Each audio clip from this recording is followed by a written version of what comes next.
Johnson insists he didn't lie about those parties at Downing Street during the first wave of the pandemic. But also today, we just heard that one of his own Conservative lawmakers has defected to the opposition party. There you can see Boris Johnson speaking now live at Prime Minister's Questions in London. Let's listen in.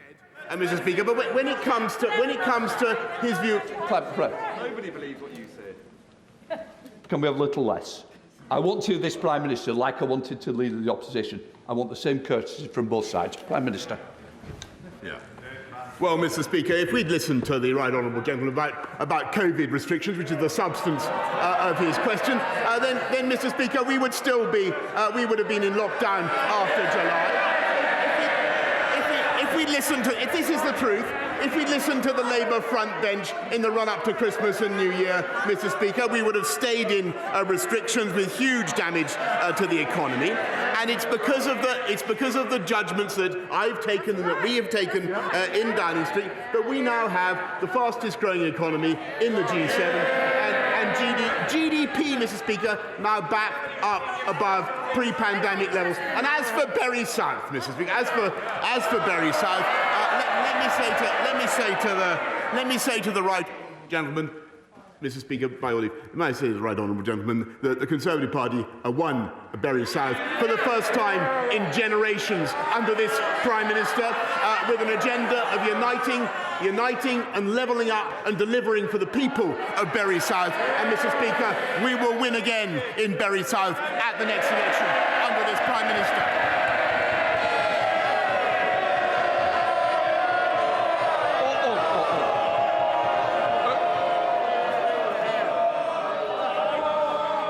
Look, it's important I hear. I want to hear both sides, and I don't want this continuous chant. Because if we do, there'll be less people on these benches. And the same on the other side. I expect both sides to be heard with courtesy. Keir Starmer. Bury South is now a Labour seat, Prime Minister. Order. Did somebody want me to apologise? No, somebody shouted apologise. I hope it wasn't aimed at me. No. And so we'll also have less from that corner, Keir Starmer. Thank you, Mr. Speaker. Not only did he write the rules, but some of his staff say they did warn him about attending the party on the 20th of May 2020. Now, I've heard the Prime Minister's very carefully crafted response to that accusation. It almost sounds like a lawyer wrote it. So I'll be equally careful with my question. When did the Prime Minister first become aware that any of his staff had concerns about the 20th of May party? Mr. Speaker, I'm grateful to the right honourable gentleman for repeating the question that he's already asked. We have answered, Mr. Speaker, that it is for the inquiry to come forward with an explanation of what happened, and I'm afraid he simply must wait. But he asks about my staff, Mr. Speaker. He asks about my staff and what my staff are doing and what they have told me. And I can tell him, Mr. Speaker, that they have taken decisions throughout this pandemic that he has opposed to open up in July, Mr. Speaker, as I've said, to mount the fastest vaccine rollout in Europe, and Mr. Speaker, to double the speed of the booster rollout, with the result that we have the most open economy in Europe, Mr. Speaker, and we have more people in employment and more employees on the payroll now than there were before the pandemic began. That is what my staff have been working on in Downing Street, Mr. Speaker, and I'm proud of them. Keir Starmer. So, Mr. Speaker, apparently Sue Gray is going to tell the Prime Minister when he first became aware that his staff had concerns about the May 20th. The Prime Minister's account gets more extraordinary with each version of his defence. If the Prime Minister's new defence were true, it requires him to suggest that his staff are not being truthful when they say they warned him about the party. It requires the Prime Minister to expect us to believe that whilst every other person who was invited on the 20th of May to the party was told it was a social occasion, he alone was told it was a work meeting. It also requires us requires the Prime Minister to ask us to accept that as he waded through the empty bottles and platters of sandwiches, he didn't realise it was a party. Does the Prime Minister realise how ridiculous that sounds? Mr. Speaker, I've said what I've said about the events in Number 10.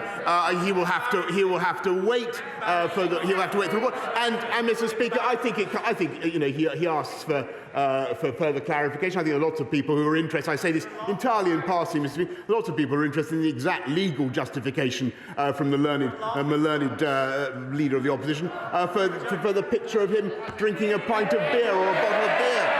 Mr. Speaker, I merely perhaps he could tell the House about that in a minute, Mr. Speaker. But what I can tell the House is that throughout the pandemic, people across government have been working flat out to protect the British public with huge quantities of PPE, so we can now make 80% in this country, with the biggest and most generous furlough scheme virtually anywhere in the world, and the fastest. And by the way, Mr. Speaker, if we listened to them, we would have stayed in the European Medicines Agency, and we would never have been able to deliver the vaccine rollout at the speed that we did.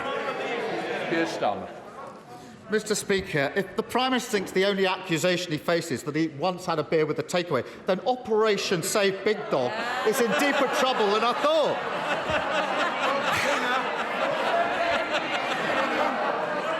If a Prime Minister misleads Parliament, should they resign? So, Mr. Speaker, let's be absolutely clear. The Right Honourable Gentleman is continuing to ask a series of questions which he knows will be fully addressed by the inquiry. He is wasting this House's time. He's wasting the people's time, Mr. Speaker. He continues to be completely irrelevant, Mr. Speaker, because we have an inquiry. We have an inquiry, Mr. Speaker, and I'm not going to anticipate that inquiry any further. What I can tell him is that it is because of the judgments that were taken in Downing Street and because of the willingness of the British people to put trust, by the way, Mr. Speaker, in those judgments, to come forward in huge numbers to get vaccinated, which people did, and I thank them for it from the bottom of my heart. People did that because they listened to our messages, Mr. Speaker, and it's as a result of that that we now have the fastest growing economy in the G7 and youth unemployment, which he ought to care about, youth unemployment at a record low, Mr. Speaker. Keir Starmer. Well, I know it's not going well, Prime Minister, but look on the bright side. At least the staff at Number 10 know how to pack a suitcase. Mr. Speaker, last year, Her Majesty the Queen sat alone when she marked the passing of the man she'd been married to for 73 years. She followed the rules of the country that she leads. On the eve of that funeral, a suitcase was filled with booze and wheeled into Downing Street. A DJ played and staff partied late into the night. The Prime Minister has been forced to hand an apology to Her Majesty the Queen. Isn't he ashamed that he didn't hand in his resignation at the same time? Mr. Speaker, I understand why the Right Honourable Gentleman continues to politicise issues. Sorry, Prime Minister. We normally would not, and quite rightly, mention the royal family. We don't get into discussions on the royal family. Well, in that case, Mr. Speaker, I must ask the Right Honourable Gentleman to withdraw it. I've dealt with it. Keir Starmer. Keir Starmer, are you going to... Won't withdraw it. Order. Prime Minister, we don't want to go through that again. I'll make the decisions. The answer is that the next question, I'm going back to Keir Starmer to ask his final question.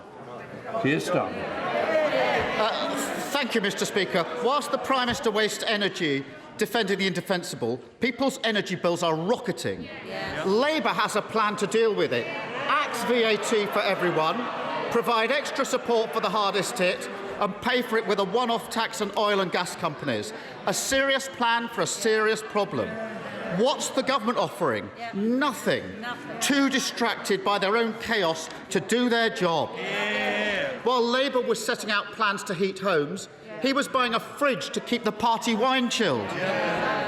While we were setting out plans to keep bills down, he was planning parties.